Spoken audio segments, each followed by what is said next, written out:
It says that fire in firewood. Look at that. The firewood itself has the content of heat, but it's not manifested. So this unmanifested thing is like the unmanifested God. But when you light fire and the fire comes out, that's the manifestation of the heat inside.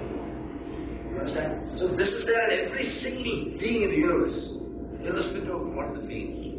That is the thing. That is what makes a scorpion a scorpion. That's what makes the tree a tree. A human being a human being. A human being with different qualities. Again, is the manifestation of God in that human being. Okay? So remember, so all these things. Now, so what is the essence of all this? You know, if you know this very you know this word very well. Vedanta. Vedanta is the acme of the Vedas. That means when all the Vedas are over, what is the end of that chord? What is the culmination of that knowledge?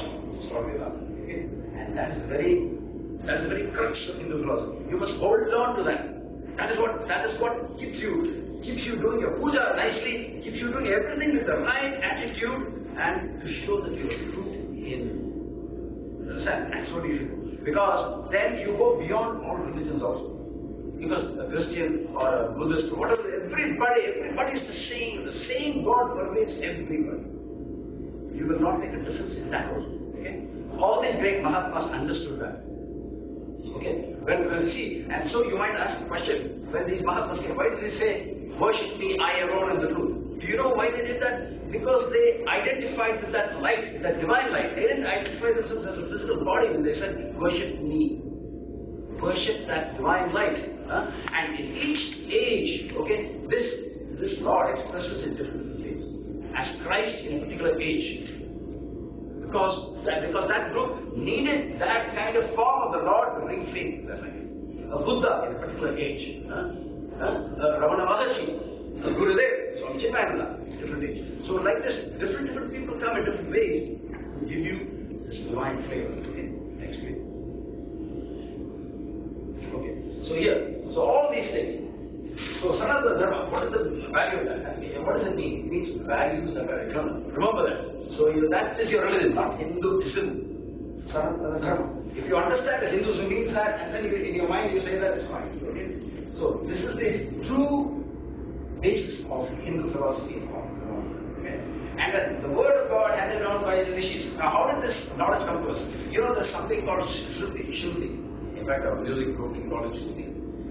Okay, so what is Shruti? Shruti is the word of the Lord.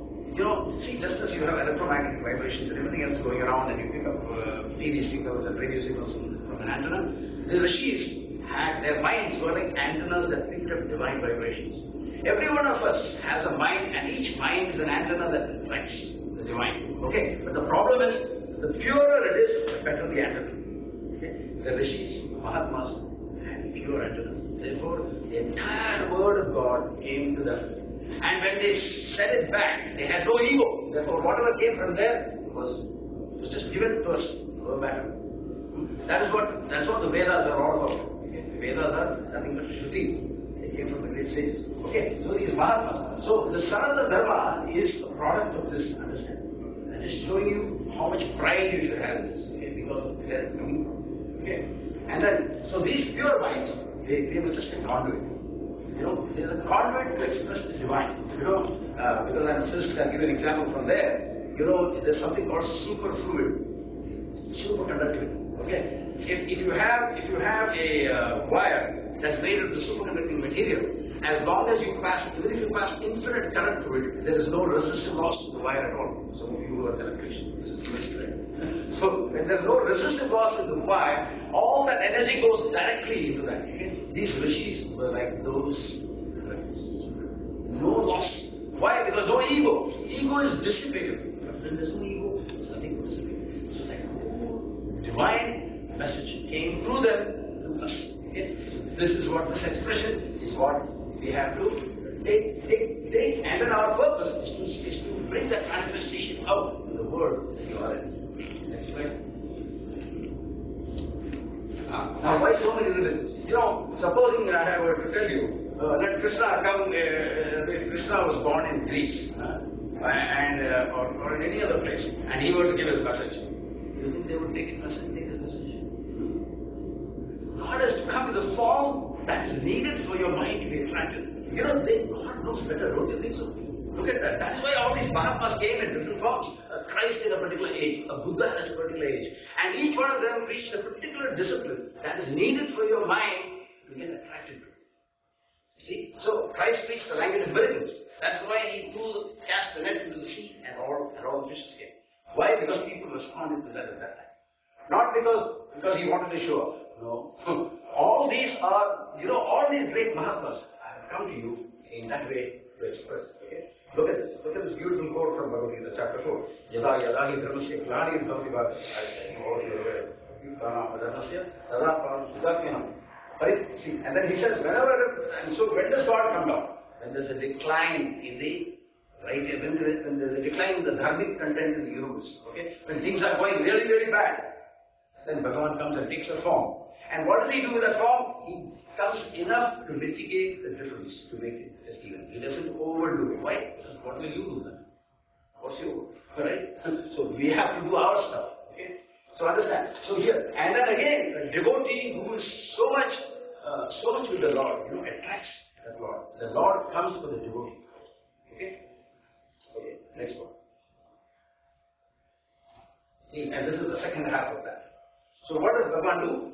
See, so this is the other half. Why does he come? For the protection of the good and destruction of the wicked, as well as re-establishing the principle of righteousness and born in every age. And all of them, that is why they come in the form of Krishna, Rama, Buddha, Ramana, Gurudev, all those things, every single thing that you can think of. Not only that, there may be even saints among us who are there as an instrument to bring something up. For example, you may be an inspiration for your own brother. You may be an inspiration for a group of people who follow you. So all these are different manifestations. Okay? They may be smaller manifestations. They are still manifestations. Okay? So everything is God expressed in every way. Okay. So there is no excuse. So Hinduism is everywhere. Sanatana Dharma is everywhere. Right? Okay, next slide please. Okay, now here, this is the reason why I brought this up. See this pan-Hindu identity. What kind of identity would you want? If you have this identity that, hey, this is what I'm going to worship, the essence of life and everything is what I'm going to worship. And there's no problem. All these religions, you don't have to make religion different. Oh, here's Krishna, here's Buddha. No, you're comfortable with every single thing that's going on. Why? Because they are all Mahatmas in their own right. They did it. This is true Hinduism, not I'm a Hindu. Don't stand like a statue like this and negate the rest of the world. That's wrong. That's not Hinduism. That's the wrong spirit of Hinduism.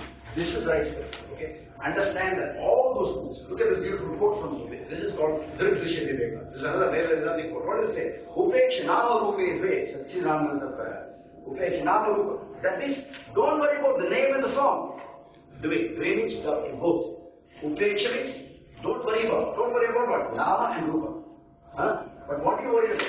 Satchidananda Tatparaha. Keep your mind, keep your vision on the Satchidananda aspect of everything. That means the existence, knowledge, bliss, which is Bhagavan's. Okay? I can't even call it a description because Bhagavan cannot be described. As I told you, diamond can never be described. Isn't it? So, but these are indicative descriptions, not descriptions. Okay? As such. So this perspective applies to all of you. Okay? Now, when you do this, what will happen? Mixture of two things. One is love and respect. What is love and respect called? Reverence. When you have reverence in your life for anything, then it is complete. If you have love, it's only one side. If you have respect, it's only one side. If you have love and respect together, it makes a certain difference. Yes.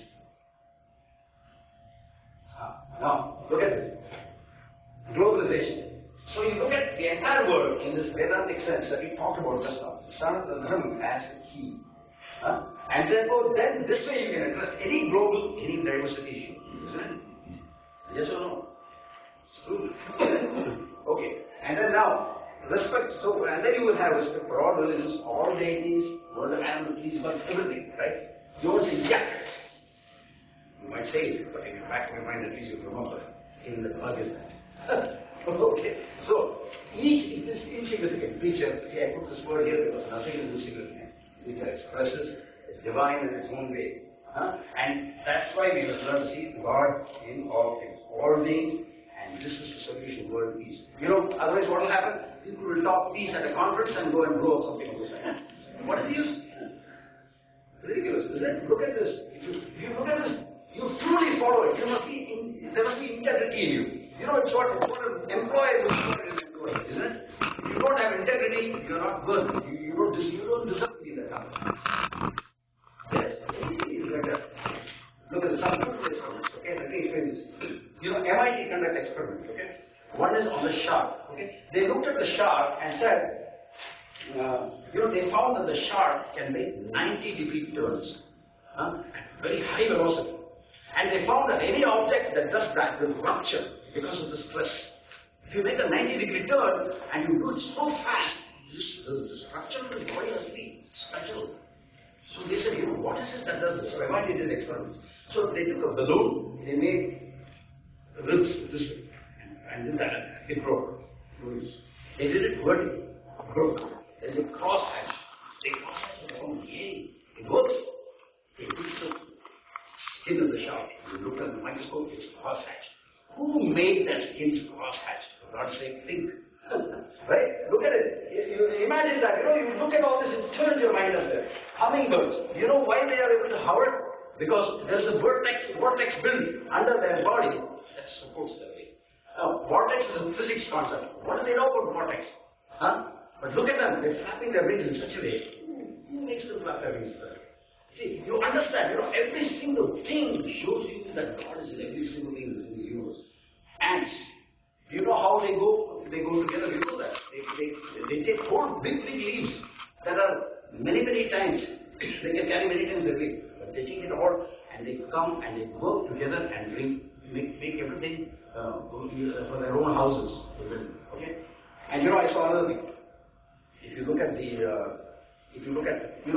this Everest, this thing, in the Himalayas, you have a huge gorge. You have these two mountains are here, and there's a huge thing in between. But it's just enough so that a long ladder you can cross. Okay? So these people were using the long ladder. Do you know what ants do? They interweave their bodies together. Now, what looks to you like a big gorge there, supposing you had some dry, parched land over here. There's a break in the ground, isn't it? But these ants, what do? They interweave their bodies, make a bridge, so that the queen ant can go across. Look at that. How much of selflessness? They didn't care for themselves. They give. You look at all that. You see, what is it that makes them do?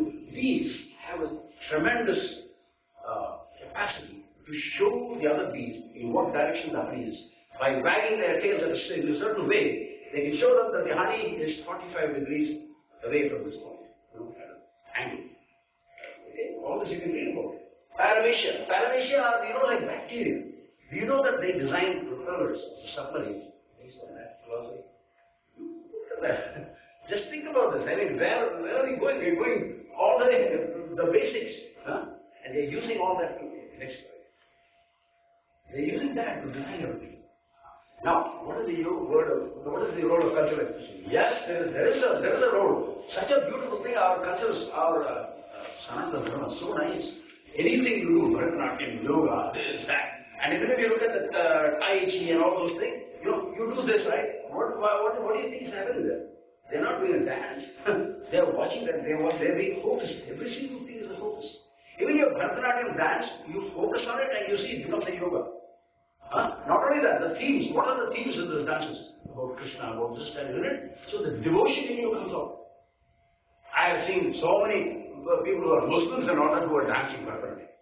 And they understand, and their bhava is just as much as us. Why is that? Because that spirit touches you. It starts. See this. That's why I said you should never classify God. You cannot classify God. Okay, so Tai Chi practice. Then the role of classical music. You know this. When singers sing this alapana, when they do alap,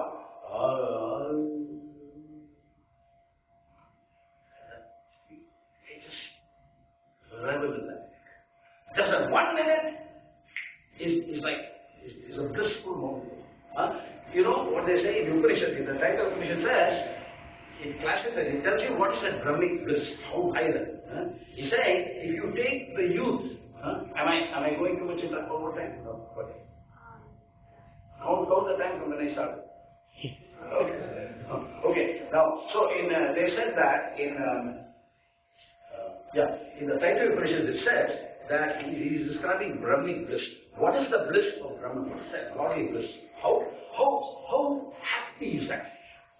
So they say, let's say one unit of bliss is the happiest person on earth.